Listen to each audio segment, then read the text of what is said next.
Congolaises, Congolais, mes très chers compatriotes, je m'adresse solennellement à vous en ce jour dans un contexte exceptionnel en rapport avec la situation sécuritaire que connaît notre pays dans sa partie orientale. Ce contexte d'agression et d'occupation des territoires dans le Nord Kivu est perpétré par le groupe terroriste dit du M23 avec l'appui avéré en hommes et en logistique du Rwanda. Au moment où je fais cette adresse, nos agresseurs occupent certaines localités dans le territoire de Rutshuru, occasionnant ainsi un drame humanitaire avec plus de 200 000 compatriotes forcés de fuir les affres terroristes dans les zones de combat. Ils se retrouvent en dehors de chez eux, sans logis, sans nourriture et sans soins. Des instructions précises ont été données au gouvernement pour leur rassemblement et leur prise en charge. Au-delà de ces efforts, j'en appelle à un élan général de solidarité pour alléger leur fardeau. Certes, cette situation n'est pas nouvelle. En effet, depuis plusieurs décennies, des groupes armés nationaux et étrangers écument l'Est de notre pays en y commettant des atrocités innombrables sur fond d'exploitation illégale de nos ressources naturelles.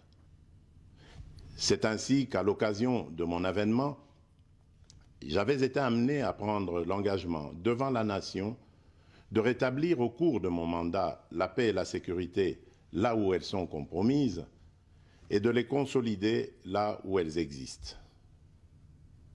Sitôt dit, sitôt fait, j'ai sans délai et de bonne foi commencé à développer, notamment avec tous nos 9 pays voisins, une diplomatie de proximité en vue d'établir avec eux des relations de coopération franches, transparentes et de caractère gagnant-gagnant.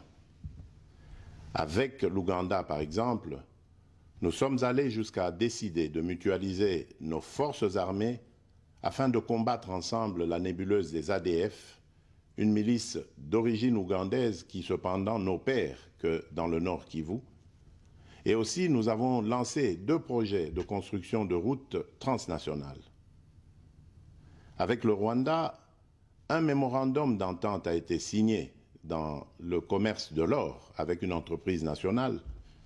Une ligne aérienne a été ouverte à la compagnie nationale rwandaise dans notre pays et un accord de non-double taxation a été signé.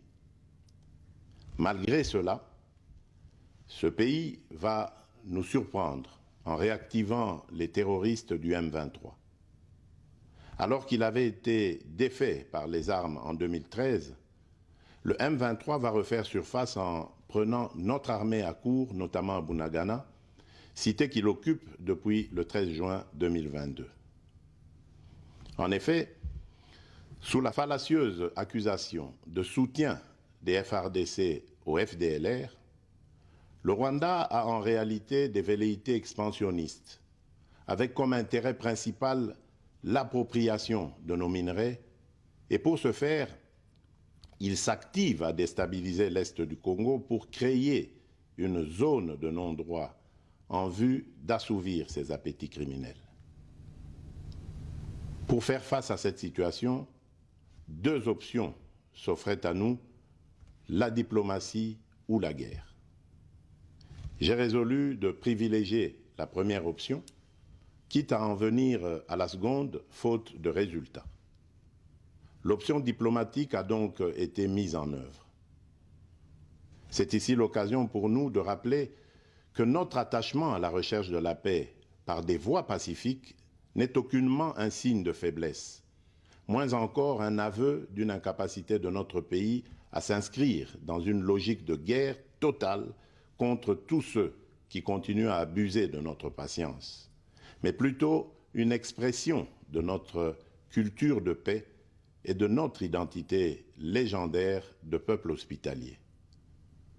C'est ainsi que dès le 20 juin 2022, j'ai pris part aux travaux du 3e conclave des chefs d'État membres de la Communauté d'Afrique de l'Est à Nairobi, au Kenya, qui avait comme agenda l'examen de la situation sécuritaire dans l'Est de notre pays.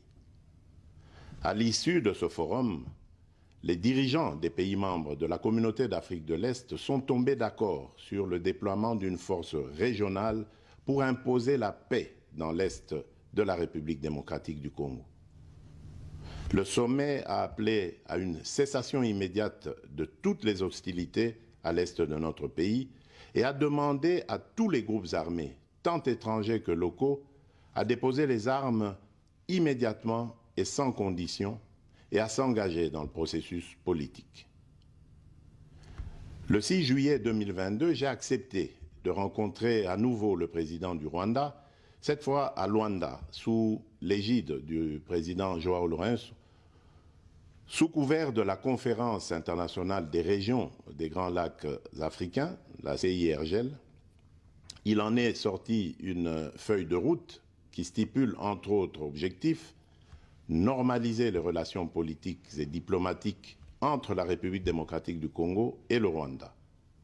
Et pour y parvenir, la première action retenue, arrêt des hostilités et retrait du M23 des positions occupées conformément au communiqué final de Nairobi.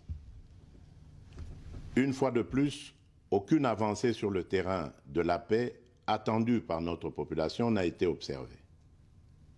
La dernière activité diplomatique en date a été la rencontre avec le président Paul Kagame autour du président français Emmanuel Macron et à l'initiative de ce dernier, en marge de l'Assemblée générale des Nations unies à New York.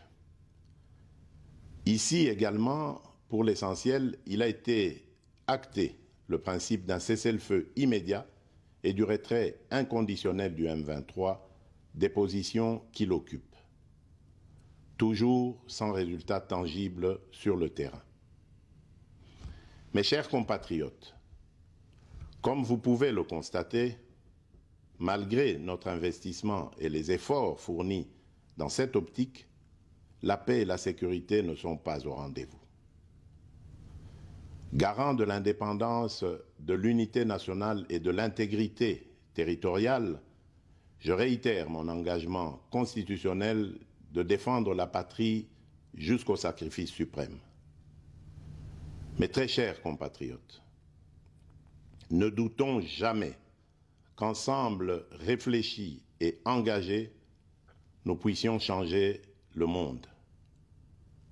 À vous, nos vaillants soldats, vous qui avez pris l'engagement de servir sous le drapeau, je vous invite ici au sens élevé du patriotisme en ce temps particulièrement exceptionnel de notre histoire, de défendre notre pays, de protéger l'intégrité de son territoire et d'assurer la sécurité des Congolaises et des Congolais contre toute agression ou attaque d'où qu'elle vienne. À vous, mes très chers compatriotes, la guerre qui nous est imposée par nos voisins exige de chacun de nous des sacrifices. C'est le moment de taire nos divergences politiques pour défendre tous rassemblés notre mère patrie. Notre histoire et notre marche commune ont sans cesse démontré que, loin de s'effondrer, notre nation et son peuple ont toujours relevé ce genre de défis et nous en sommes toujours sortis victorieux. Restons tous unis et solidaires derrière nos forces de défense et de sécurité. La situation actuelle, loin de nous affecter, n'est qu'une épreuve de plus que nous allons surmonter pour raffermir davantage notre unité.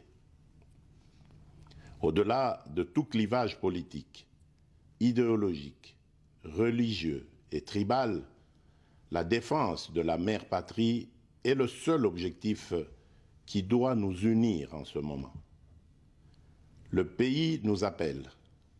La nation a besoin de l'engagement de toutes ses filles et de tous ses fils.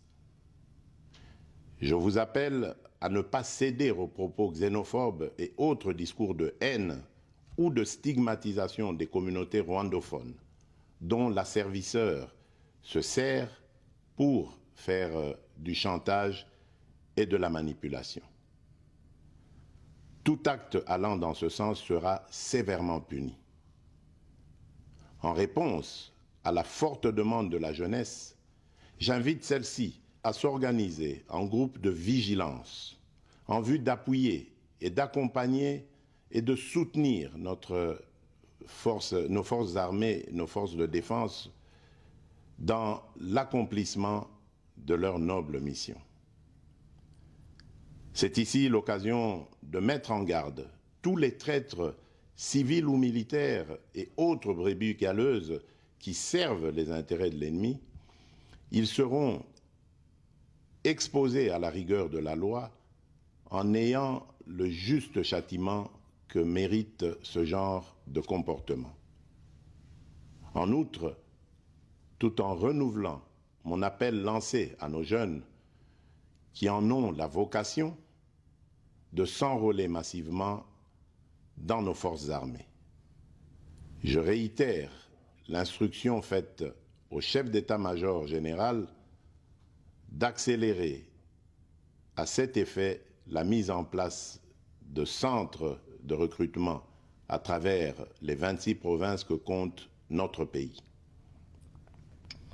Chers compatriotes, nous devons ensemble avoir conscience que nul autre que nous-mêmes ne viendra sauver notre nation et que cela exige de chacun de nous une mobilisation tous azimuts.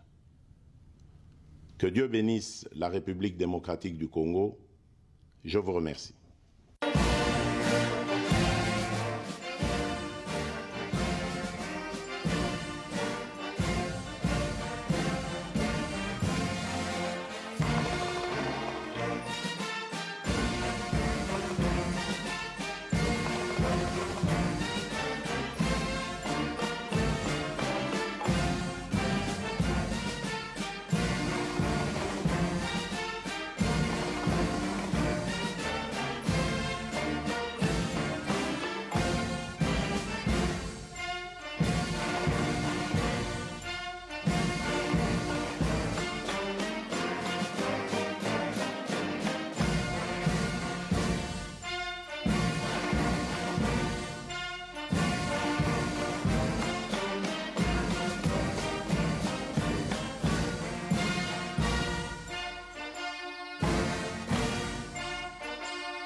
Mesdames et messieurs, venez de suivre là l'adresse à la nation, l'adresse du président de la République. Il a abordé plusieurs sujets dans son discours. Je vais commencer par le dernier. D'abord, bonsoir à mes invités qui sont là. Bonsoir Eric. Bonsoir M. Mbal, bonsoir M. Tchala. Bonsoir Giscard. Bonsoir. Bonsoir Maître Feli. Monsieur Feli. Bonsoir Monsieur Feli. Vous êtes expert en communication. Exactement, bonsoir à vous. Bienvenue sur ce plateau. Je commence par Eric, vous êtes directeur de la communication à la présidence de la République. Le chef de l'État a parlé, il a lancé cet appel à la mobilisation. Quel est le contenu que vous donnez à cette mobilisation générale? C'est d'abord un discours fort, c'est le discours d'un chef d'État. Un chef d'État qui est aussi commandant suprême des forces armées et de la police nationale, aussi un discours de père de la nation. Il y a plusieurs aspects dans ce texte, on l'a entendu, le chef a parlé, normalement il n'y aurait pas de commentaire à faire. Donc ce qu'on peut faire entre nous, c'est aller plus loin et tirer les leçons de ce que le chef a dit. Moi j'ai retenu